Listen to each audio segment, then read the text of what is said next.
All right, guys, welcome back to another episode. You hear that? Yeah. I don't.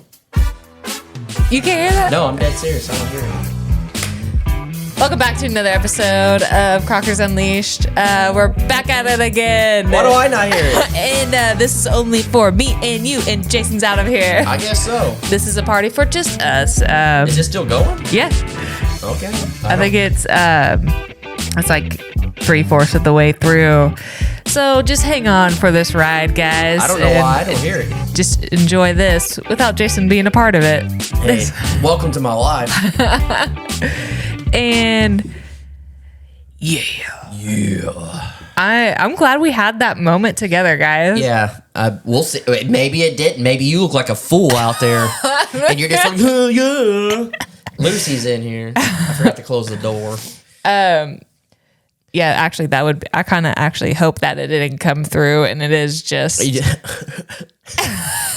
I don't know. We'll see what happens. So we're going to start this episode off like how we start every episode, I guess, is going to be a tradition. Oh, pickle shot with our sponsored Texacraft. Maybe it's too loud on the tables. Well, making a statement. Sour pickle vodka because we are alcoholics.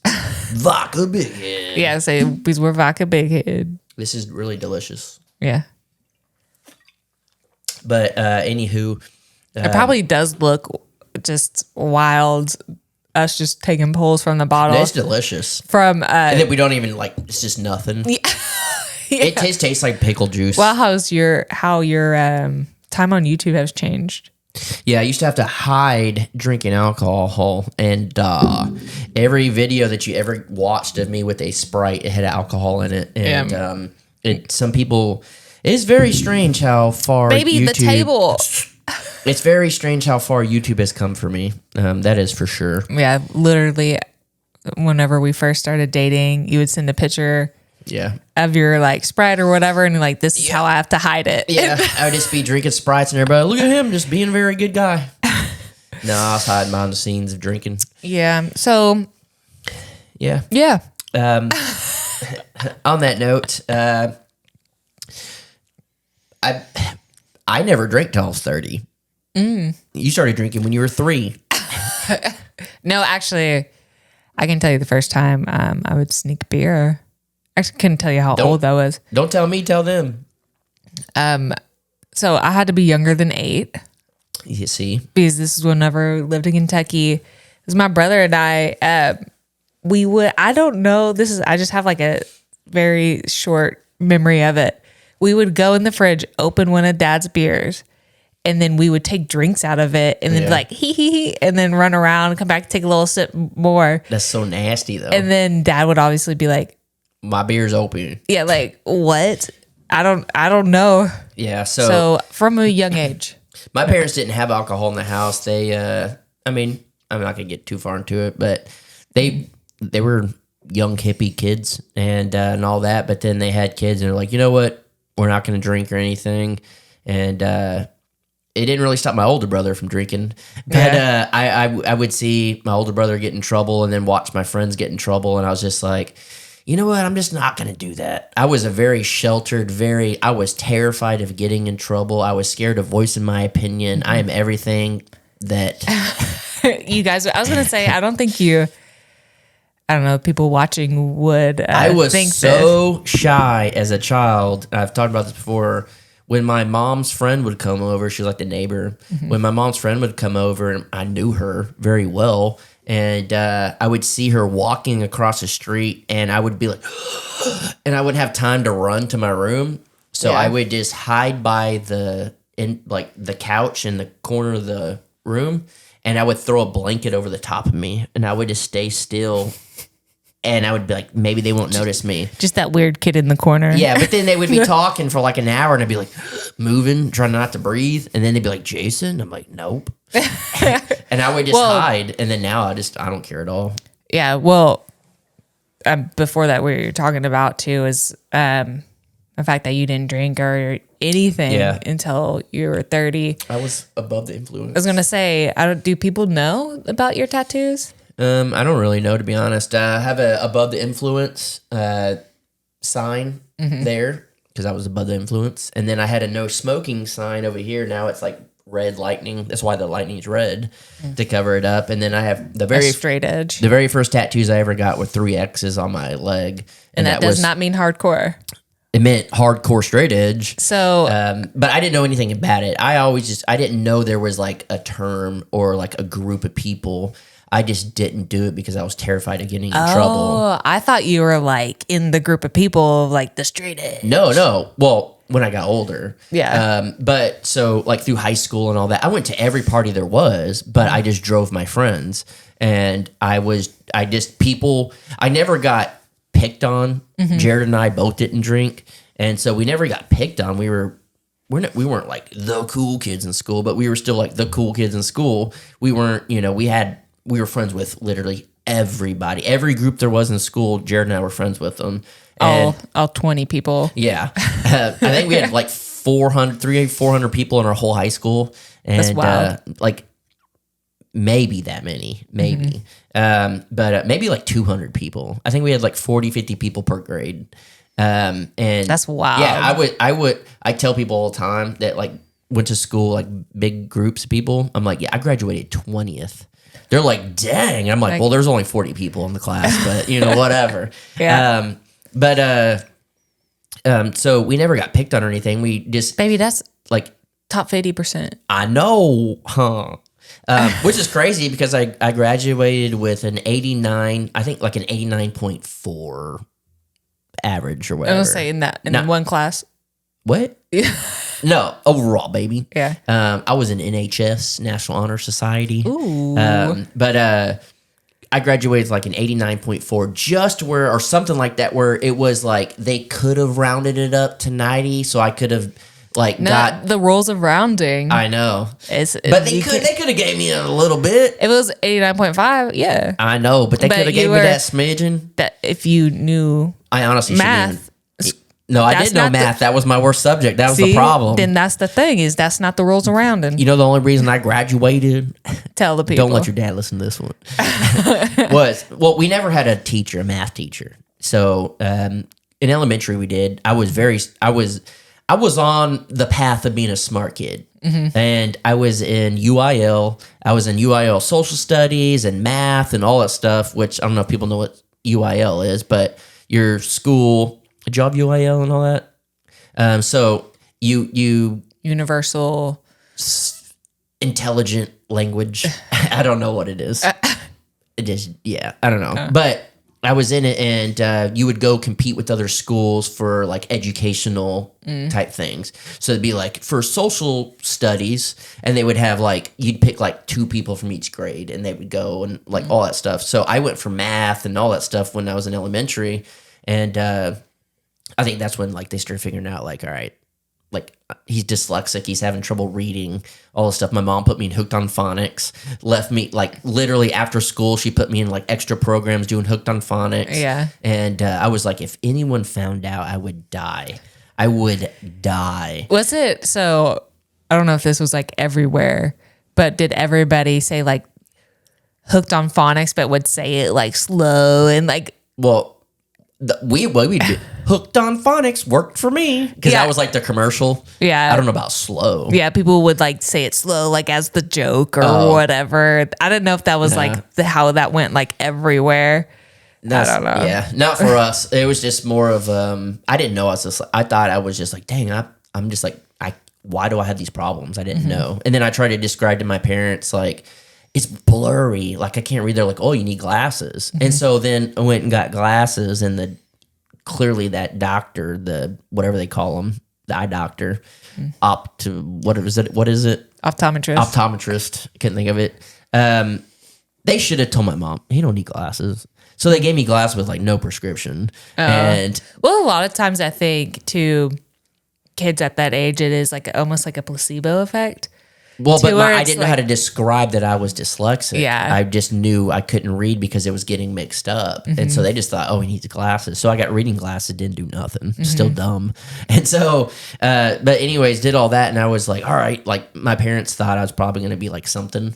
And then in 5th grade, I got my like first bad grade, and I started hanging out with this guy, Adrian, and me and him would just get in trouble. And then Jared and Austin hung out, and they were the nerds. You know, Austin talked about that. Yeah. They were like the nerds, and they would like, you know, smarter. Then in 6th grade, I got my first C, and it was downhill from there.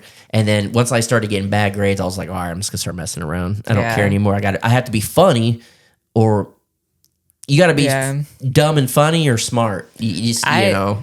I mean, yeah, like for me, like I never really put like effort in, but I don't know, like I never like. You were like the complete opposite who I was. But you like, didn't have to try, and you did really well. And I could try, and I was dumb.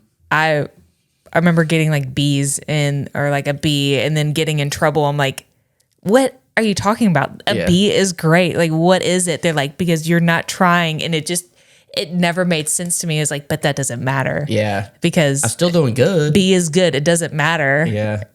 So that was me. I started getting C's. I started doing bad. And then, but like I was goofing around, and I was always getting in trouble, but not like grade wise. Oh, I cheated off Jared all through high school. Everybody like cheated off of me. Yeah, no, I cheated off Jared. And and so anyways, like so we never had a math teacher. And in 7th grade or 8th grade, we had like we started having coaches, and they didn't care. And then we got in high school, our coach actually lost her job because she was a girl, and she was trying to do naughty things to the girls in the locker room. Coaches be wild. Yeah, so that coach got whether girl or boy. We had a lot of guy coaches lose their jobs as well. It's crazy. Don't do that. Like, what is it about a coach? There's plenty of overage women out there. Like, there's something about a coach position. That's why they become coaches.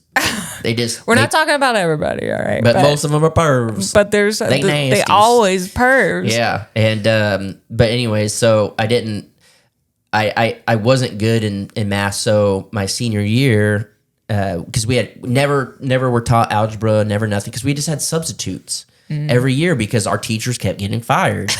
And this is dead serious. This is 100% honest. This is just like small town, and just never had a teacher. And once you got into the ages of like algebra and all that, like that's when it gets serious. Ages of algebra sounds like a nerd band. Yeah. If you don't keep up with it, you get left behind really fast. Oh. And so, like, really fast. So, it wasn't until I think my senior year that Jared and I had to pass Algebra 2 to graduate. And we were way behind. I mean, way behind. And we were just like, ugh. So, we took our final exam of the year, and we didn't pass. And so, the teacher was like, well, I'm going to help you all out. Come after school and correct your test. So then we went in there, and she's like went over it, but like fixed it for us and literally passed us just enough. Well, Jared was already above everything else, but I wasn't. So because of that, I was able to pass high school, which is wild. But I mean, I quit caring. I mean, I guess I could talk about it. I don't really care at all. So no, but so reading, I couldn't read good, and I would get very discouraged and not read. So my mom was a teacher. My mom's probably like, she probably watches this. She's like, whatever, it don't matter. What are they gonna do? What are they gonna do? My mom. So did y'all have accelerated reader? So where you take like the test. You got to read a book and you take a test. And then you get that pizza party. Yeah. Well, my mom was a teacher, so she can log in to accelerated reader and you can write down the answers. And so my mom had an entire book of all the answers to all the books because she would take the test for us. Yeah. And sometimes she'd read them, sometimes she wouldn't. I don't know. But she had an entire literally binder full of pages of the answers. See, this is where now I'm gonna have to call mom because she was a teacher, but she didn't have no binder. Well, you were smart enough. She didn't want her kid in Hooked on Phonics to fail. So she had a binder, and instead of like trying to remember like, first question is, why did Timmy go to the well? Blah, blah, blah. I would only memorize the correct answers. Yeah. So I would take the test and I would know every answer. 100%. So I would sit there, but I would know I had the right answers for everything. So I would miss a couple on purpose to get like an 80 or 90. You're smart. You can't get 100 on everything. They're like, this kid's not smart enough to be getting hundreds on all these. No, book smart, I'm stupid. Street smart, I'm smart. Yeah. And so I started figuring at that age, if I'm going to make it in life, I have to start thinking outside the box. And so that's when I started getting creative about everything I did. And then growing up, we weren't poor, but we weren't rich. And so we were just kind of like, everyone in town thought we were rich because we had a 2-story house. But it's like my dad built the 2-story part of it. But everyone would be like, y'all are the rich people. And we're like, no, y'all just poor. We poor, but y'all are poor. My dad's like, my mom's a teacher. We ain't rich, okay? Which kind of got to the point of the straight edge. We're getting there. Okay. So anyways, that or whatever. So all through school, I just figured I had to be funny. So I was too nervous to be funny in front of people at first. So I would tell other people, like I would whisper to Jared, like, hey, you should say this. And Jared say it and people would laugh. And I'm like, okay, I think I'm kind of funny, like, and then you start to figure it out. Like, okay, I'm kind of funny. I'm not smart. You get laughs. It distracts. But you're cute. I probably was one of the cuter kids because there wasn't a lot of competition. You've seen Austin. All right. A little nerd. He was even worse then. So, I mean, that's the thing. Speaking of, as a girl that's been through school. Yeah, what? Yeah. When you ain't looking for an educated man. You're not looking for an educated man. You're looking for someone that give you a good looking baby. Really, you don't even really have to be that funny. If you have a great face. Yeah. That's the only reason you're still here. Huh? Yeah, I don't know, all of that. So like going through high school, I never had a problem making friends. And I was like one of the few like punk skater guys there. Like, I mean, very few. It was like me and like Austin and a couple other, like Brandon Fetterman, a couple of people. Yeah. And so like I never had an issue having friends. So then going to college, I didn't even want to go to college, but my parents were like, you need to get an education. And so went, and so I was just like, I'll be funny. That doesn't work in college. You either pass your class or you don't because the teachers don't care. Yeah, it's very different. Yeah, they don't care at all. So then Jared and I just felled out instantly. And so we were so bad in math, we had to take remedial math to not even for a credit. And we had to take whatever it was called, something algebra or whatever. Pre-algebra. Yeah, pre-algebra. We had to take that twice. And I passed the second time, and Jared failed the third time, and we just quit going to college. We said, that's going to be it for me. The only classes we did very well in was bowling and tennis. Love that. I told you I did bowling in college. I learned how to bowl left and right-handed and do the spins and everything. The coach money well spent. That's what I'm saying. The coach didn't teach us anything. It was just more of just having fun. He just let us do whatever. But yeah, I don't know. It was just one of those things where I was never made fun of for not drinking because I drove all my friends home drunk. And I was just known as the guy that would take care of people. And then it even all the way up and working with like famous bands. And they were like, you don't drink. That's weird. And I'm like, but I can drive. They're like, you're the best. Yeah. And so I would drive them home and I just never had an issue with it. And then for my 30th birthday, Austin was like, what do you want to do? And I was like, I think I'm going to drink. And that was such a far-fetched idea that they were like, yeah, right. And I was like, no, I think I want to drink, but I want to film it. I need to look for that footage somewhere. I have it somewhere. But just never, I never felt like I needed to drink. And then so at that point, getting out of high school and going to college, I met my friend Emmy. And my friend Emmy's like, oh, you're straight edge. And I'm like, what's that? I don't even know what that is. I'm like, I literally don't know what that is. And he's like, well, you don't drink, you don't smoke, you don't do drugs, nothing like that. And I was like, no. He's like, you're straight edge. I was like, oh, cool. Like it's got a name. It's like there's other people. Cool. And then I joined a band that they were straight edge, and I didn't even know they were straight edge. Oh, really? Yeah, they were all straight edge, and I was like, oh, cool. Well, that kind of breaks us apart from everyone else. We don't do that. Cool. Because of that, we got on a Christian tour, which was the wildest thing in my life. We were supposed to be gone for a month. We were gone for 3 months. Yeah. And that was some of the coolest times of my life was going on tour. That's it's wild where life takes you. Yeah. So, okay, growing up, most people, when they're surrounded by a lot of people that are drinking and stuff, it just had Peer the opposite. pressure. Yeah. They like lean into it. This is what everybody's doing. Everybody's jumping off the bridge, Yeah. whatever. So, but you went the opposite direction with it. Yeah, absolutely. And then I started figuring out, you don't have to be like everyone else. And it makes you a lot different. And I think that's what YouTube, I'm clearly a lot different than a lot of people. That's why I get a lot of hate, because it's like, oh, you're a homesteader? The biggest comment I ever got when I first started YouTube for the first probably 2 years, and it would drive me insane. Look at this guy that thinks he can homestead with a nose ring. Why does my nose ring matter? They'd be like, I like the video, but I can't stand the nose ring. It's different. Will not subscribe. Yeah, so because it's different. But I just started learning in life, like, you can be different and it's okay. Do you think being in the small town where your parents are like your mom's a teacher, your dad's a cop, that was like a big thing for you not to like get into peer pressure? I don't know. Really? I don't know, because I never grew up in a big town. I don't know how it would be, but I do.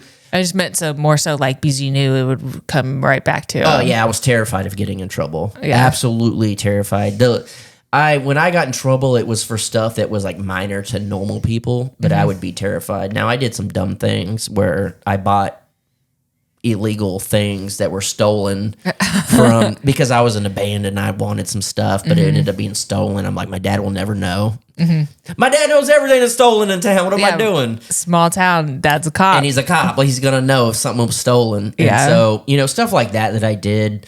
My dad was pretty hardcore, though. When you get in trouble, you get in trouble. He'd be like, you like guitars? Well, guess what? This axe loves the guitar even more. And he'd like chop your guitar up. I mean, that's a lesson. It is. And I was terrified. I thought my life was over. Yeah. So, I mean, I guess, like you said, that was a big influence of why you were straight edge. Yeah, absolutely. Yeah. And I think if I probably grew up in a massive school, it probably would have been different. But I knew everyone from elementary all the way through high school. I knew everybody. Yeah. And then in high school, my senior year, I was the pre-K, I'm trying to think, like teacher's assistant. And so the pre-K teacher was actually like she was related to us somehow. I don't remember how. Like my second aunt or some kind of like off. Yeah, she was like married into the family somehow, something. And so that may have been her last year. She ended up getting cancer and passing away and stuff, which was sad. But I like anyone that was a senior that was doing well and only had a couple classes could do it. So Jared was a teacher's assistant, and I was, but different times. And so I ended up, I don't even know why I'm talking about this. I don't know.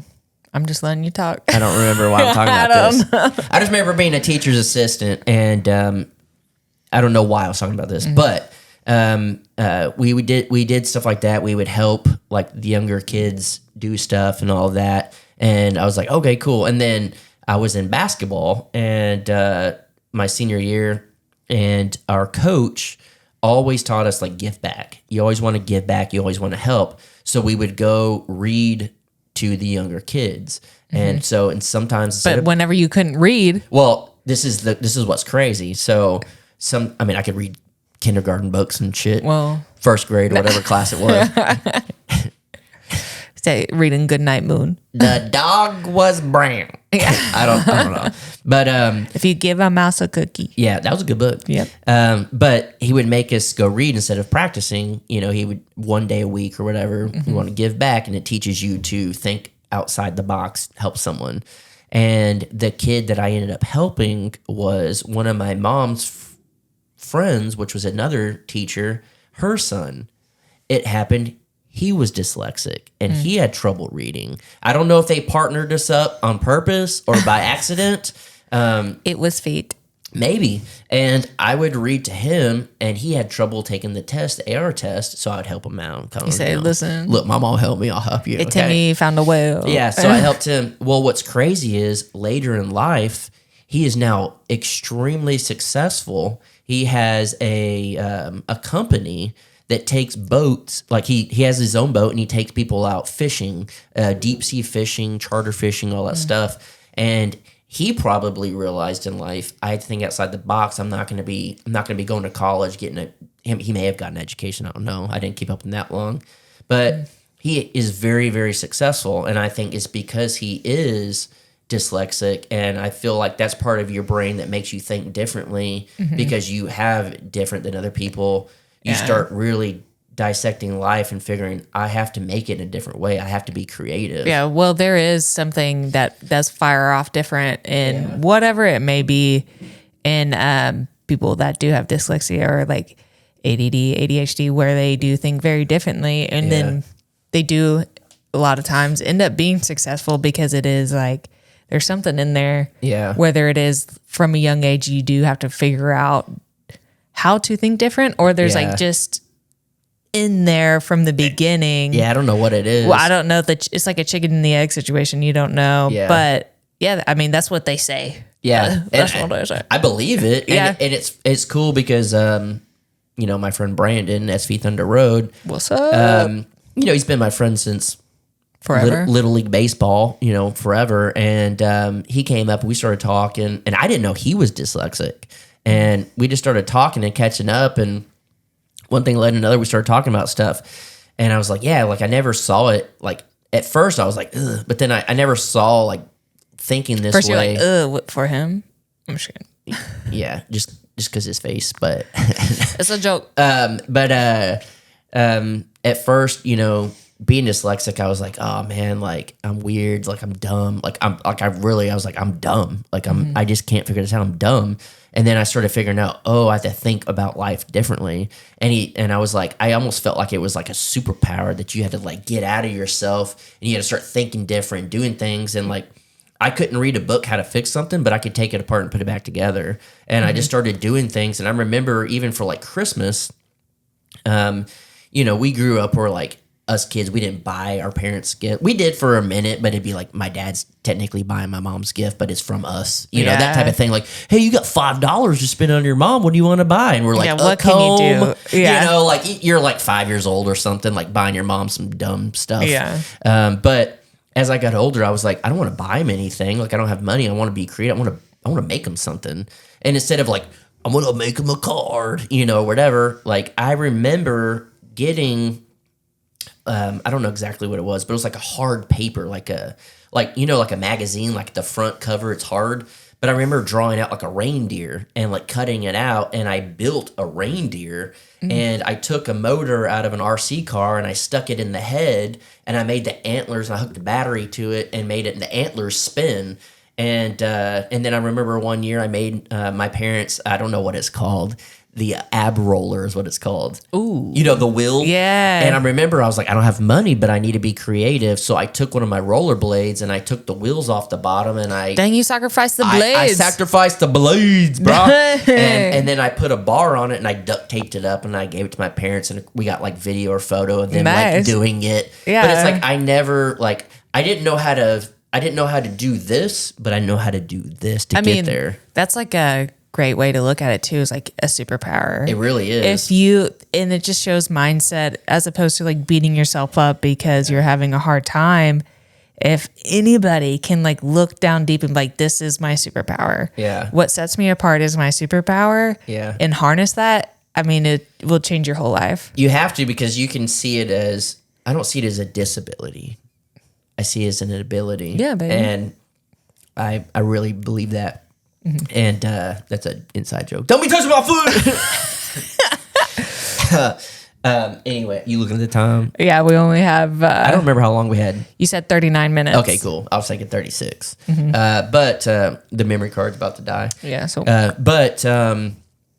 I just saw life different, and I started. It wasn't until I was going to join the band, because at this point I always thought, I grew up in this town. My whole family lives here. Like, I mean, I've had friends and family kind of move, do stuff or whatever, but I just thought my life was, you're going to live here forever, figure it out. You're not going to college now, you dropping out, what are you going to do? And I joined the band, and we're straight edge. I was just living the straight edge life. Yeah. And working at Subway, giving away probably hundreds of dollars worth of free Subway to people. So I got to tell you, like, my side of the straight edge story. So when you were 6. Well, no, not.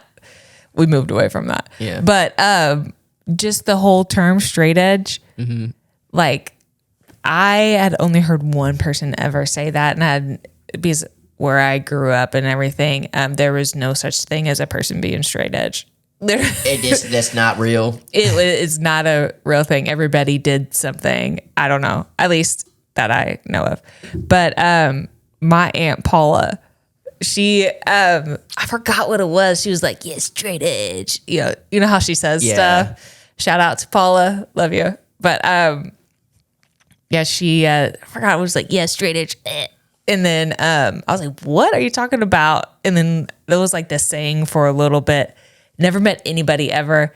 And then you come along, you're like, I have a straight edge tattoo or whatever. Yeah. I'm like, what is this? You're like, straight edge. I was like, oh my gosh. Like, And if it wasn't for my friend Emmy at the time, I would never have known. I just thought I was this guy that just didn't drink and do anything. And I just I didn't know there was like a term. And then, well, what's crazy is I found out later there was groups, because I was in a punk band and all that. Well, there were punk bands that were straight edge.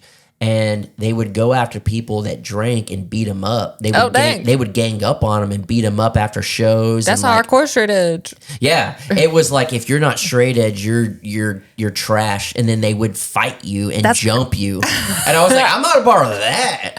Wild. All my friends drink. All my friends do things they shouldn't be doing. I just don't. And then then it got to a point where I didn't do it because it was almost a bragging right. People would be like, wait. You've never even, like, alcohol has never touched your tongue? No. They're like, I don't believe it. And then, like, Austin Bear, like, no, for real. Like, he did it. And then it's for real. It would almost be like yeah, my friend's straight edge, you know? And it became a thing like that to where, like, I was like, oh, I'm different. Cool. It sets me apart. I'm not your average person.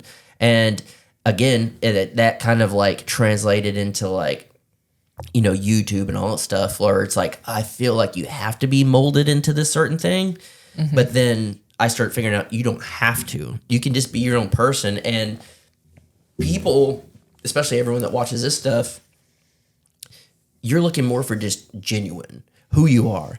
Be who you are. And when you are yourself, there's no one else out there like that. Yeah, I'll tell you what set me apart from everybody was I could shotgun a beer faster than anybody. Yeah. Especially any other girl. At Thanksgiving dinner, you're 8 years old. Like, let's go. No, I grew up, my dad's side of the family was all Catholic. Yeah. And I mean, if you've been in a Catholic family, you know, that's kind of just like a part of it. Not shotgunning beers, but just alcohol is there. But obviously I'm talking about whenever I was in high school and stuff, I was like more of a partier. Yeah. And then even like throughout college, like, if we had time, that's what I wish we can just call Alexis right now so she can describe what it is like, because so that's my best friend and she can tell you what it's like what type of student I am, but also like you're not who you think you would be. If you looked at the grades. So but there ain't no time. Yeah. But I don't know. It is crazy because you're like, yeah, back in high school, if you would have saw me, I'd be like, no, you would have repulsed me. Like, you'd be good looking. But no, like, I wasn't like, that sounds so bad. No. Well, let me explain. Yeah. Like, I wasn't ever like, like, well, no, you joke. What I'm getting at is she jokes. She's like, yeah, back in high school, if you would have saw me, you would have wanted like, me. Well, like, joking, saying I was like hot. Baby, I get it. Let me explain. Like, Let me explain. Okay. So, you know, and so I tell her, I'm like, yeah, I would think you're cute. And I would, you know, be like, dang, you know. But I would been like, ugh, she drinks. Like, I was hardcore against it. Yeah. Like, it wasn't that my friends couldn't do it or anything like that. But if I just felt like at that point, you were throwing your life away if you're doing it. Because everything I did, I dedicated everything. And this kind of goes back to the last podcast of, you know, dedicating yourself and doing what needs to be done and stuff. When I was in a band, that's all I thought about. Yeah, and you saw people like throwing away their life. Oh, yeah. I saw people that had talent throw away their lives. And I was just like, I'm going to dedicate myself to certain things. And if it's in a band, that's what I'm doing. If I'm doing woodworking, that's what I'm doing. If I'm doing YouTube, that's what I'm doing. And so back then, I would have been like, damn, you hot. But I would have been like, I don't want to date you. Yeah. And so I'm glad I met you when I met you. Well, also, would have been very inappropriate because I'm younger than Baby, if you were in high school, go. But yeah, we got to wrap this one up. Yeah, but this is a little bit shorter than the last one. This was just literally, we had no plan whatsoever.